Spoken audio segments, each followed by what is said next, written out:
कहानी गरीब किसान की परीक्षा। एक गांव में एक गरीब किसान रहता था जिसका नाम रमेश था। उसके घर में उसकी पत्नी, 2 बच्चे, बूढ़ी माँ और बीमार पिता थे। रमेश के पास एक छोटा सा खेत था, लेकिन ज़मीन इतनी बंजर थी कि उससे मुश्किल से ही कुछ हासिल हो पाता। दिन रात मेहनत करने के बावजूद वह अपने परिवार के लिए 2 वक्त की रोटी भी मुश्किल से जुटा पाता था। कठिन हालात, बारिश कम हुई, फसल बर्बाद हो गई और रमेश के पास कुछ भी नहीं बचा। घर में खाने को कुछ नहीं था। बच्चे भूखे सोते, माता पिता के चेहरे पर चिंता की गहरी लकीरें थीं और रमेश की पत्नी स्नेहा की आंखों में हमेशा आंसू छिपे रहते थे।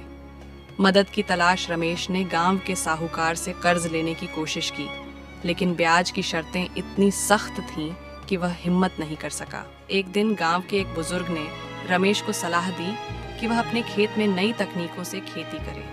बुजुर्ग ने उसे बताया कि कम पानी वाली फसलें उगाने और खेत में सब्जियों का बगीचा लगाने से हालात बेहतर हो सकते हैं।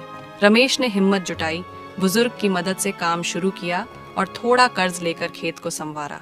मेहनत का फल, कई महीनों की मेहनत के बाद रमेश की जमीन हरी भरी होने लगी। सब्जियों और फसलों ने अच्छी पैदावार दी। वह शहर की मंडी में सब्जियां बेचने लगा और अपने बच्चों के लिए बेहतर जीवन देने का सपना देखने लगा। सीख रमेश की कहानी हमें यह सिखाती है कि मेहनत, दृढ़ संकल्प और सही मार्गदर्शन से कठिन हालात का सामना किया जा सकता है। हालांकि जीवन हमेशा आसान नहीं होता, लेकिन उम्मीद और मेहनत से रास्ता जरूर निकलता है।